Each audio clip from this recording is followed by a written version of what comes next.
Donald Trump has been called out by past crew members and cast members of The Apprentice for sexist and lewd behavior. This comes from the Associated Press. They interviewed more than 20 people, including editors, contestants, crew members, and they say they describe crass behavior by Trump behind the scenes of the longtime running hit show on NBC. So there are a lot of incidences to choose from, but just to highlight a couple, 8 former crew members recalled that he repeatedly made lewd comments about a camerawoman he said had a nice rear, comparing her beauty to that of his daughter, Ivanka.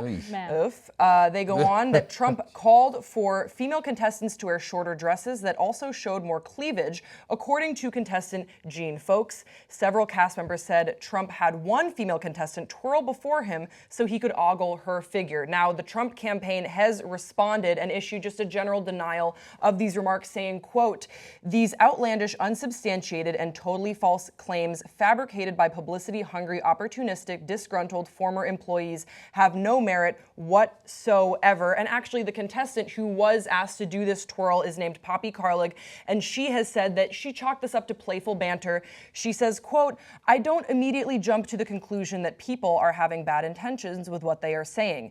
He said I reminded him of his daughter, and I thought that was really touching because I know how he values his family."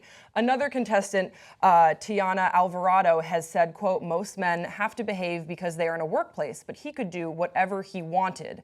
In all jobs, people have to sign sexual harassment paperwork, but Mr. Trump was putting on a TV show, so he got to do what he got to do." So basically saying he could play by his own rules. And I'm wondering, were you guys surprised to hear about this? No, I mean, I wasn't surprised.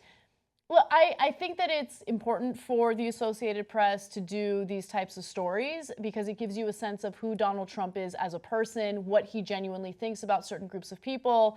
And so stories like this obviously speak to news consumers like me. But at the same time, I don't think a story like this is really going to do much damage to Donald Trump. You know, I think that the people who support him already know that he's misogynistic. They already know that he's sexist because you don't need the former cast of The Apprentice to tell you that. Donald Trump does it himself on a regular basis in rallies, in debates. He says disparaging things about women all the time, so I know he's a misogynistic asshole. What effect do you think it has that some of the contestants have come out saying, yeah, he did say this thing to me, yeah, he did treat me this way, but I was okay with it, so it's okay? Do you think that's an excuse? Listen, first of all, when that girl said that she thought it was okay because Donald Trump's got a daughter, and he was, I think she was the one that he said do a spin? Yeah, the girl that does a twirl, Poppy, was the one that said, you know, he values his family. I thought it was a compliment. Look, I got a young daughter, she's 5, but I hope of all hopes that I don't end up being like some dirty old man like that. You got to be a dirty old man if he said that reminds me of my daughter. So do a spin. It's one thing if she had said,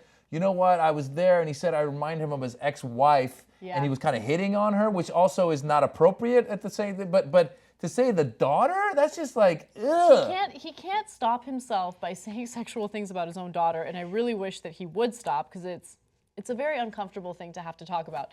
But in regard to what you asked, Grace, look, I think that there are certain things that men can do and say to women, and it'll be taken differently by various women, right? And depending on what they're sensitive to. So, for instance, would I be uncomfortable if he told me to spin for him so he can check me out? Of course. I consider that harassment. I wouldn't want that. I don't want to be put in the spot where I'm looked at as nothing more than a piece of meat. But at the same time, if another woman is comfortable with that, well then that's her. She's not a representative of all women. You don't want to make people uncomfortable, and you don't want to overly sexualize them or sexualize them when they're not putting themselves in a position to be sexualized. Like another example would be, you know, when you walk down the street and people do catcalls. I honestly don't mind it. But that doesn't mean that it's okay. I'm not going to be like, oh yeah, it's okay for dudes to whistle and yell at women while they're in their cars. By the way, has that ever worked, the cat call? Never. Has it ever, has any girl ever been like, whoa, that was a good one. What's your name? No, How does it work? Never. I like it because it's like, okay. I don't mind it. But other women do, and it's not like you just don't do it because it makes people super uncomfortable. Except I Yeah. wouldn't mind getting catcalls. I'm genuinely surprised on the rare occasion that it'll ever happen. I'm like, you acknowledged I was a woman. That's rare. I'm very excited for me today. You know what's crazy is they say he's the guy who owned the thing and he's the boss. He did it. Okay, going back to these people calling him genius, calling him this, calling him that. There's a lot of bosses who don't do this. Yep. I don't have proof, but I'm guessing Bill Gates never had the women in his office do the spin and be like, hey, I'm guessing, and he's a real genius. Yeah. I'm guessing a lot of these guys, Warren Buffett probably wasn't doing that stuff. This guy is misogynistic. He's racist. We got all this stuff, and it's continuous. He keeps doing. He's a megalomaniac. He's all right? failed in every aspect of his life. He's failed in his businesses. He's failed in being a good person. He's misogynistic. He's racist. He's bigoted. I don't know what more. He's failed in his hair. Like, he has so much money, and why does that have to be your hair if you have that much money? I got a spray tan for my wedding and I didn't look orange. Why are you unable to get a spray tan that doesn't look orange? He's failed in literally everything he's done. He reminds me more not of a business genius or of a successful businessman. He reminds me more of Muammar Gaddafi. Muammar Gaddafi, this guy is our Muammar Gaddafi because he too was surrounded by yes people. He had all those, his women, the security was all like, the hot women. Yes. I'm sure there was sexist remarks, racist remarks. And he is our Muammar Gaddafi. And Gaddafi didn't have good hair. He doesn't have good hair. I'm just saying there's a lot, people should dig a little bit more into Gaddafi and Trump and see how similar they are in their ways. Well, I also think that people should dig a little bit more into this article from the Associated Press because I only highlighted a couple instances that I thought were interesting that we could talk about, but there's so many more about him asking.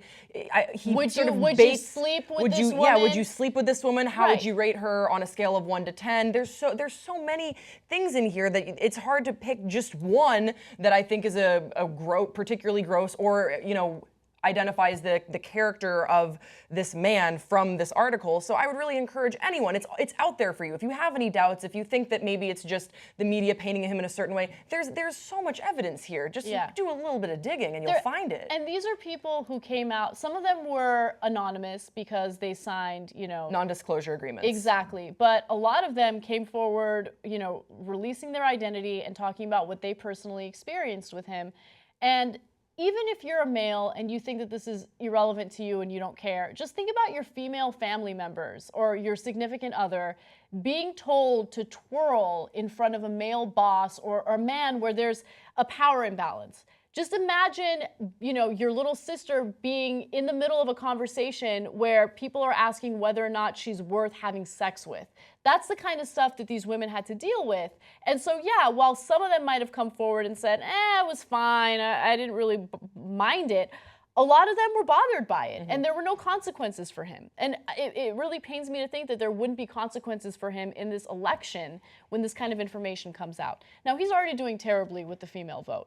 So this isn't going to help. And we live in a world where there's been a lot of progress. Ruth Bader Ginsburg just came out and wrote some article about how in the 50s, the number of women that were in politics and all that, it just in her lifetime, how much that's improved. So we're in a place where we're making progress for women towards equality for women. This guy is straight out of like the 50s or the 30s or whenever it was, where it was like, get the secretary in here, he's got that mentality. He's got that Mad Men. And there's another story in the article where he couldn't remember the name of a contestant that he was going to fire, and so he goes to a producer and he's having this discussion with her about should I fire this one, should I fire that one, and she says, do you mean this person? And he's like, no, I mean the one with the big he doesn't say it, but he says, you mean the one with and he puts his hands out in a gesture to signal the girl with the giant boobs, is what the article says.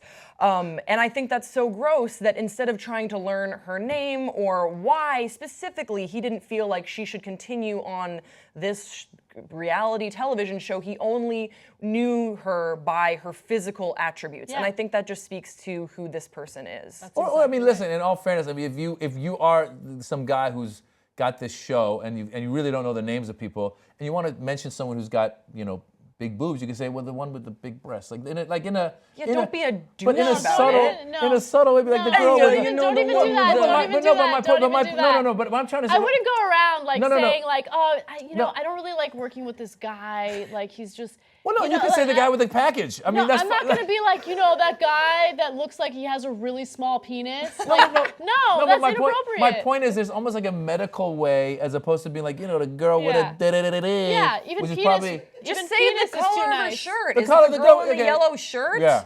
I noticed Or her yellow hair color shirt or because of her whatever. big boobs. They were sticking out and it was yellow. Like, Yeah. there's so many other ways. There's that just you polite can- ways of saying certain things. He's not very tactful. Not at all. Yes, that understatement of the century. It is. Young Turks, we couldn't do it without you. Please believe me.